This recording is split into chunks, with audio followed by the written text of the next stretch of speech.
Om Shri Gurubhyo Namaha Harihi Om Suddhaspadiga Sankasham Shuddha Vidya Pradayakam Shuddham Purnam Chidanandam Sadashivamaham Shraye Shankarupena Machittam Pankikradam Abhodhyaya Kim Kariyasya Samaya Shankaracharya Mashraye Sadashiva Samarambham Shankaracharya Madhyamam अस्मदाचार्य पर्यंतां वंदे गुरु परंपरां भारती करुणापात्रं भारती पदभूषणं भारती पदमारूढ़ं भारती तीर्थमाश्रये विद्याविनय संपन्नं वीतरागं विवेकिनं वंदे वेदांत तत्त्वज्ञं विधुशेखर भारतीं माला सुधा कुंभ विभोध मुद्रा विद्या विराजत करवारिजातां अपार कारुण्य सुधांबुराशिं श्री शारदांबां प्रणतोस्मि नित्यम्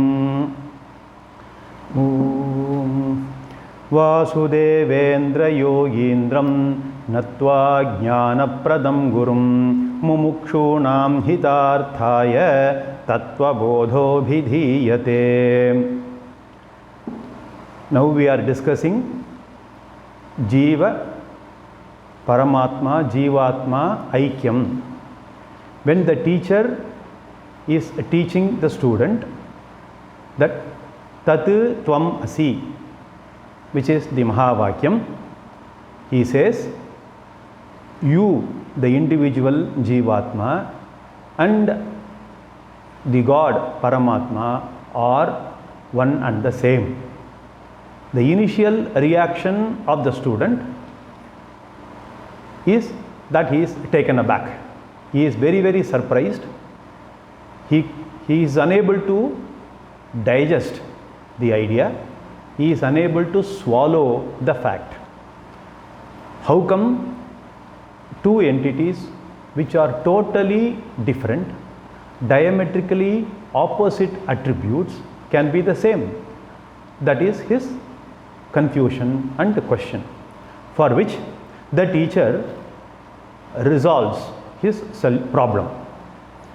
Iti chenna स्थूल सूक्ष्म शरीराभिमानी त्वं पदवाच्यार्थः उपाधि विनिर्मुक्तं समाधि दशा संपन्नं शुद्धं चैतन्यं त्वं पदलक्ष्यार्थः एवं सर्वज्ञत्वादी विशिष्ट ईश्वरः तत्पदवाच्यार्थः उपाधिशून्यं शुद्ध चैतन्यं तत्पदलक्ष्यार्थः एवं च जीवेश्वरयोः चैतन्यरूपेण अभेदे बाधगाभावः. Here the author explains a very important technical aspect of Mahavakyam. Any equation which is explaining the relationship between Jivatma and Paramatma is Mahavakyam. In this context, Tat Tvam Asi is the Mahavakyam. The word Tat means Paramatma, God. Tvam means Jivatma, and Asi means equal. Asi means equal. Now, the teacher says, whenever we use a word, it is used to convey a meaning. Why am I talking? It is because I don't have any other job. I want to spend some time. Therefore, I am talking? No, it is not true. Speaking is intended to convey the meaning. Otherwise, there is no point in talking. It is meant for communication. When I utter a word, the word reveals the object of the word to the mind of the listener. Every padam means word, reveals a padartha, the meaning or the object. And which word reveals which padartha, we have to learn by the study of the language. When I say a pen, I utter a word pen, but immediately what comes in your mind? The object pen. Similarly, when I say table, the object table comes in the minds of listener. What you hear is the sound, but what you understand is the object. It's not the sound, it is the object. When I ask you, please bring the table, you don't bring the sound back to me by recording, please bring the table, please bring the, you don't do that. You bring the object, which is table, here. Thus, every word conveys a meaning, a particular object. And this object, which is referred to by the word, is called vachyartha. That is, the object which is referred to by the word is called vachyartha. In English, primary meaning, direct meaning, dictionary meaning, popular meaning. We can say so many things. But often when we use the very same word not to convey the meaning of the total object, but a part of the object is also referred to by the same word. Even though the word primarily reveals the total object, often we use the same word, the words are same, by which we don't convey the total object, but we convey any part of the object which is also meant by this word. For example, when I ask you to bring banana, banana includes the skin. When I say I ate the banana, you understand that I would have eaten without the skin of the banana. I peel the skin, I peel it off, I throw it, and I eat the fruit part of banana. It is very normal. In fact, 90% of our time we use this type of meaning. This is called lakshyartha, secondary meaning. That is, I say, you please bring banana. You will bring banana with the skin. That is the total object. Here banana is the total object. You understand that. I don't say you bring banana with the skin. No, I don't say that. But you understand. So this is called the direct meaning or vachyartha. The same word banana, I use it in different context. That is, I ate banana. It means I would have peeled off the skin and I would have eaten only the fruit part of the whole word banana. This is the secondary meaning or lakshyartha in Sanskrit. Now when I say I, the word I refers to what? It refers to me, fine. Me refers to what? Because the word I is consisting of a group of things, which is physical body, subtle body, causal body, and the original consciousness, OC. All these put together is called me, that is I. It includes the entire body, your entire subtle body, causal body, and original consciousness. These four factors are included when I say I or you. Therefore, three bodies plus consciousness, original consciousness, is equal to I. This is the vachyartha of the word I. That is total meaning. This is the total object, I.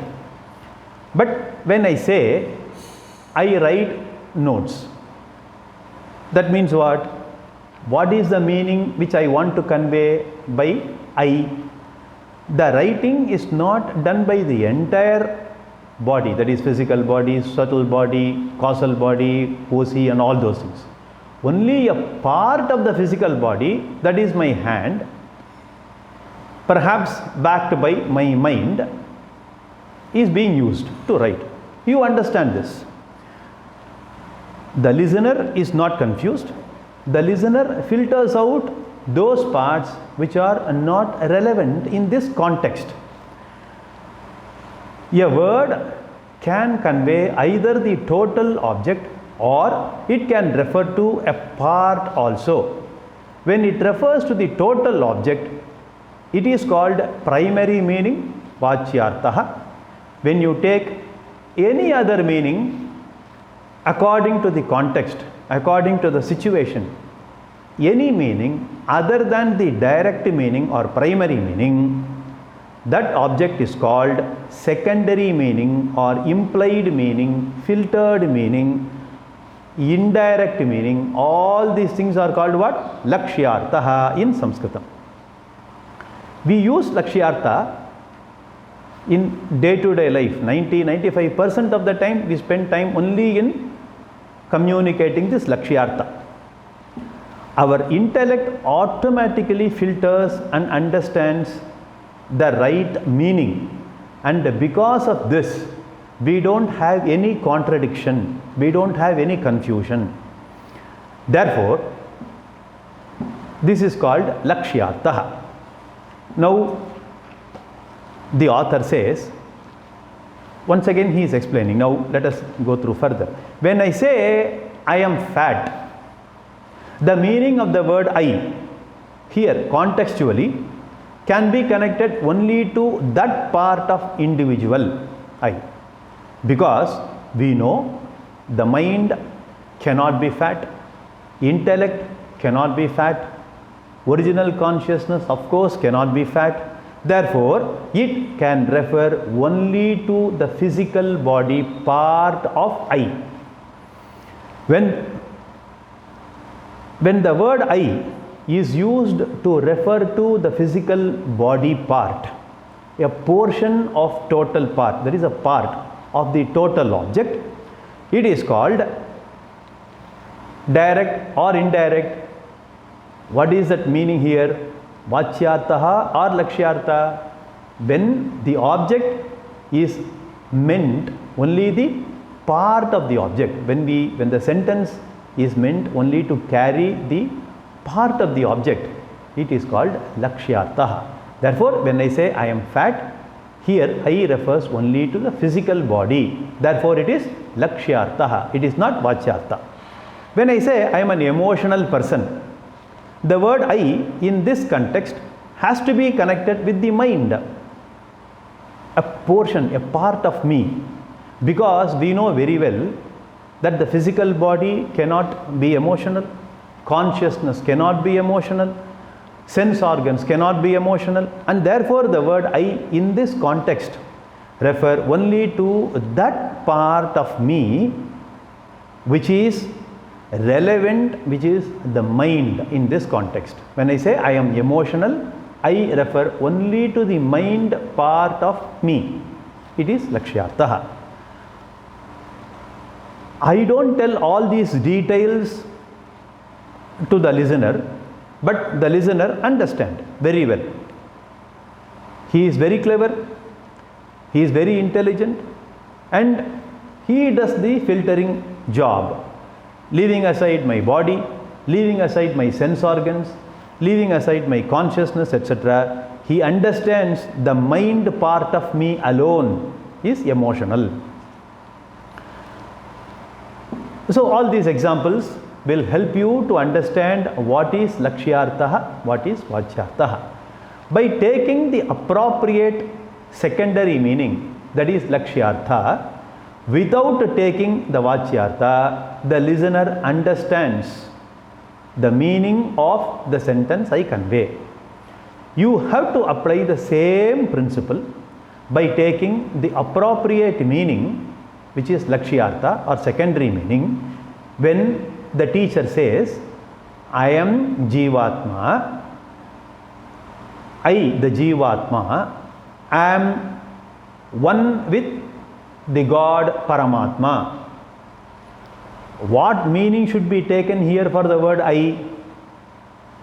When I say I am fat, you understand very well. When I say I am emotional, there is no conversion, there is no confusion. But when I say I am God, you protest. Why the mind is protesting? Because the appropriate Lakshyartha, the appropriate part of I, the Jiva, and Paramatma, the God, is not taken. That is why the mind is protesting. That is why we are unable to understand, we are unable to accept. The intellect cannot swallow when the teacher says, I am God. Therefore, the author says, the three sharirams cannot be taken here. In this Mahavakya, when he says Jiva, Jivatma, that is Tvam. Three sharirams cannot be taken because from the standpoint of sharirams are what? Reflected mediums. So from the standpoint of sharirams, Jivatma and Paramatma are entirely different. Both have diagonally opposite attributes. We cannot even imagine comparing these two. Jivatma has a micro medium consisting of Shariratrayam, which is a small speck in the whole universe, whereas Paramatma has macro medium consisting of Prapanchatrayam, the whole universe. How can we compare? So, if you take the medium aspect of Shariratrayam, if you take the medium aspect of Paramatma, the Prapanchatrayam, the equation will not work. It will only create confusion. Medium, that is Upadhi, means that through which the consciousness is manifest. Medium is that material part through which consciousness is manifest. Shariratrayam is a micro mirror through which the original consciousness is manifest. Prapanchatrayam is macro matter medium through which once again original consciousness is manifest. Whereas the original consciousness is only one Atma. There is no reflection there, there is no attribute there. It is Shuddha Atma. Therefore, you use the word I in this Jivatma. When the teacher says Jivatma, you don't consider the physical body part. Don't take the subtle body part. Don't take the causal body part. Through your intellect, you remove all these parts. Because all are mediums, and only in your intellect you understand I, the consciousness principle, which pervades the Sariratrayam and which gives sentiency to the Shariratrayam, because of which the Shariratrayam is sentient. Therefore, who am I? I am the Atma, Chaitanyam. Similarly, what is the meaning of the word Tat, the Paramatma? Here also, you don't take Paramatma along with the macro medium. You leave aside Prapanchatrayam, which is macro material matter once again, which is nothing but reflecting medium. Then what is Paramatma? It is once again the consciousness principle, which is manifesting through Prapanchatrayam. Therefore, in essence, Jivatma is the consciousness principle, Paramatma is the consciousness principle. Therefore, the consciousness Atma is common to both. Reflecting mediums are uncommon, but Atma, the consciousness, is common. Therefore, when the teacher says, when the Jnani says, I am God, the meaning is I and God are one and the same original consciousness, Atma Chaitanyam, manifesting through different reflecting media. Remember our old example, convex mirror and concave mirror. Two reflections of the same face, original face. If you consider the reflections appearing in these two mirrors, definitely there will be differences. But when you consider only the original face, there is no aberration, there is no distortions. So this is the thing. So if you take the meaning as the body or as the mind in the Mahavakyam, then the Jivatma will not fit in. The equation will go haywire. It is like taking the physical body when I say I am emotional. In the example I gave, I said I am emotional. What do you understand? Supposing you understand that my physical body is emotional. It will not make sense. Similarly, if you say Jivatma is God, you have to eliminate the Shariratrayam part, the medium part. Then only the original consciousness, Suddha Chaitanyam, will be equal to God. If we generally misunderstand the meaning, therefore we are all confused. When I say I am emotional, it will not give a correct meaning if you take mind as, if you don't take mind. If you consider a wrong thing, supposing I say I am fat, once again it will be meaningless statement if you consider my mind portion. Fatness will belong only to the physical body portion. So we have to take the appropriate meaning in the context in which I use the word I. Then it is very simple. So we have to consider, we have to take appropriate meaning according to the context. Thus in Mahavakyam, Stula Shariram will not fit in, Sukshma Shariram will not fit, Causal Shariram will not fit. So all these things have to be left out. Only one will fit, that is all pervading, undivided OC, original consciousness, will alone fit. Therefore, I and God are Atma Chaitanyam. Therefore, Jivatma and Paramatma are my distorted versions obtained in two different media. Now look at this shloka in detail, we will see. Tvam pada vachyartaha. The direct popular meaning of the word Tvam is the individual, which includes Stula Sukshma Sharirabhimani. Direct meaning includes what? The total object, total I, including gross body, subtle body and causal body plus original consciousness. Abhimani means original consciousness. That is 3 bodies plus consciousness, 4 factors. All these 4 factors are included in the direct meaning. That is the total object when I say I. That is Tvam. And from this aspect, Mahavakyam will not work because everything is different. According to this context, you have to take the appropriate meaning. What is that? Shuddham Chaitanyam. Only the consciousness part. Like taking the physical body part alone when I say I am fat. Leaving aside mind, intellect, etc. We have to consider only the original consciousness, Atma Chaitanyam part alone in the word Tvam. Shuddham, unmixed consciousness, filtered consciousness is the Tvam pada lakshyartaha, the secondary, indirect, implied meaning of the word Tvam. Samadhi dasha sampannam. Here, Samadhi means discrimination, vivekam. What vivekam? That is, you have to understand by discrimination, that is separation. Separation of what from what? Separation of consciousness from Shariratrayam, the reflecting medium.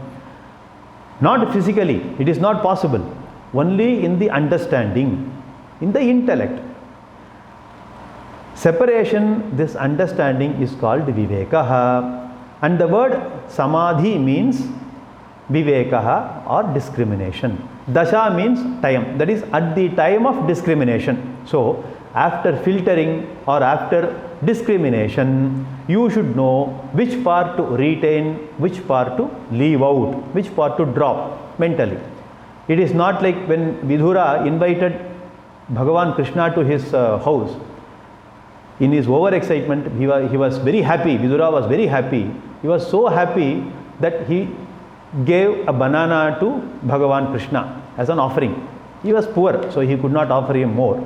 But in his confusion, what he did, he peeled off the skin of the banana, from the banana, and he gave the skin part to Bhagavan Krishna and threw the banana, that is the fruit part, to waste paper basket. So, this is only for our understanding. Therefore, we have to know which part of the word Tvam I should retain to make Mahavakyam meaningful, and which part of I should be left alone. This must be very clear. Here we should not get confused. Hence, after segregating, after separating body and consciousness, you must be intelligent enough to set aside the body portion, reflecting medium portion, and retain only the consciousness part. Upadhi vinirmuktam, segregated from upadhi, that is medium shariratrayam. The reflecting matter medium, body, mind, intellect, sense organs, should be set aside because they are all matter, jatam, inert by nature. Therefore, tvam, the individual, or aham, I, means the segregated, untainted, filtered consciousness, pure consciousness. Therefore, when a person says, I am God, the word I means only the consciousness part, not including body, mind, date of birth, sense organs, etc. Similarly, what is the meaning of the word Tat? Paramatma, Evam, applying the same principle. Ishvaraha, the Lord, Sarvajñatvadi Vishishtaha. The Lord includes 4 factors. Similar to the individual, Bhagavan also has 4 factors. That is, Stula Prapanchaha, gross universe, subtle Prapancha, and causal Prapancha, all them, plus original consciousness. If you refer to the chart which I have shared with you, in the chart number 3, here it is. On the left hand portion of this, it is individual. On the right hand side, it is Paramatma, Ishvara portion.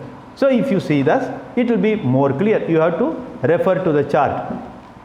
Here, individual Jiva is the composition of RM1 causal body, RM2 subtle body, and RM3 gross body, combined with the respective reflected consciousness, that is RC1, which is called Prajna, RC2 Taijasa, RC3 Vishwa, which we saw in the long time back we saw.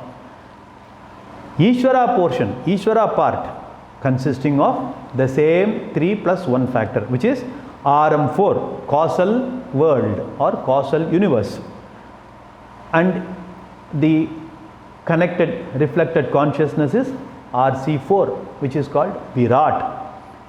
RM5, subtle world, subtle universe, reflecting consciousness 5 is Hiranyagarbha. Reflecting medium 6 is Sthula Prapancha, gross universe, and RC6 is Antaryami.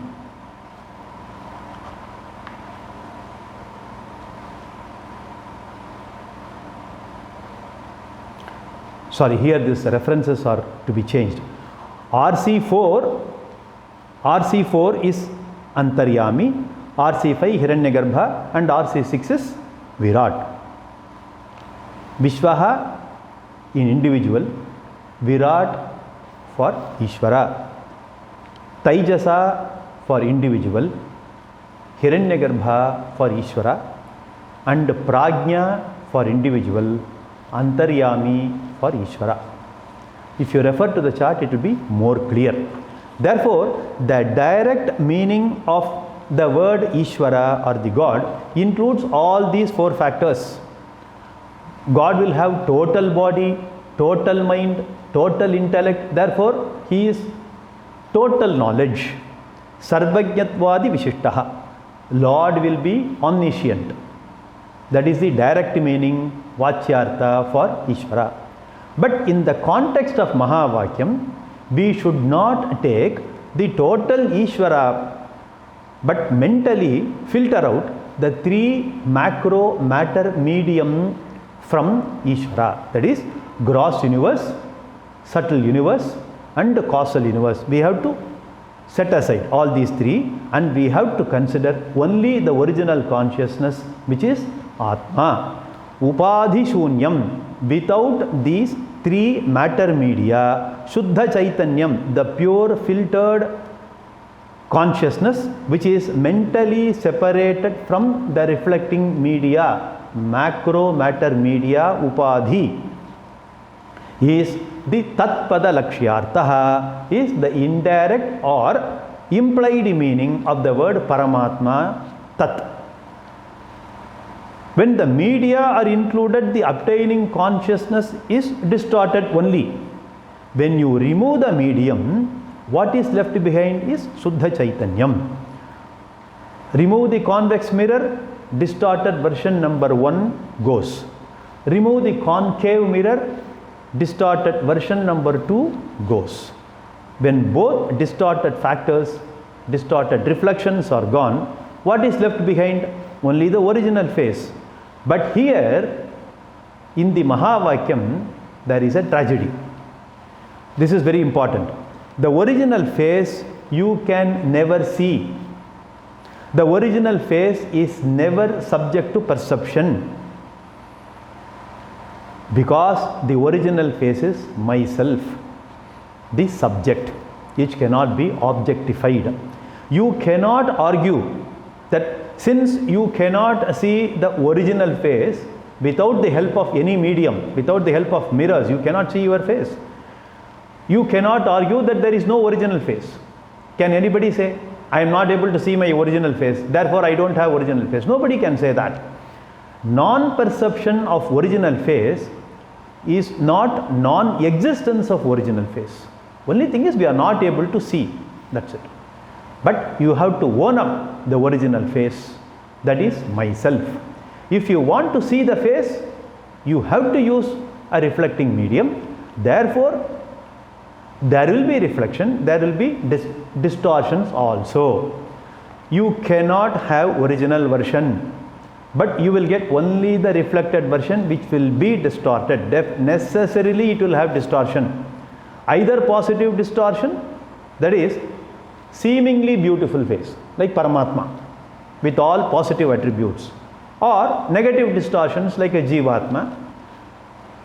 Actually a beautiful face, but it may look ugly in the mirror, whereas Atma has no distortions. Therefore, evancha, in this manner, Chaitanya Rupena, in the form of original consciousness, Jiveshwarayoho Abhede, Jivatma and Paramatma are one and the same. They are not different.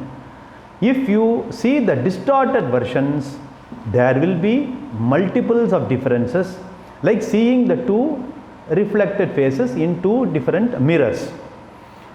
But if you take the original consciousness part alone, then there is no distortions at all. There is no contradiction. Therefore, Bhadaka Bhava Abhede, there will be no contradiction at all. You should also remember that the distortions which we are talking is all only incidental. They are not real distortions. They are only temporary, apparent distortions, not real distortion.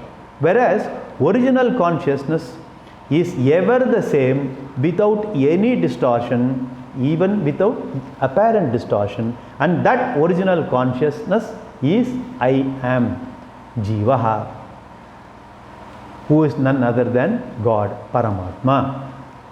This is called Tattvabodha. There is no contradiction when a jnani says I am God. And this is called Mahavakya Janya Aikya Jnanam, the knowledge of oneness born out of the study of Mahavakyam, the great equation. With this, the fourth major topic of Tattvabodha is over. This is the central theme, central teaching part, topic in all our scriptures, particularly in Tattvabodha. There are one or two few. Fifth major part is the benefit of learning this Mahavakya Jnanam. That we will see in the subsequent class. Purnamadav Purnamidam Purnat Purnamudachyate पूर्णस्य पूर्णमादाय पूर्णमेवावशिष्यते. ओम शांति शांति शांति. हरि ओम.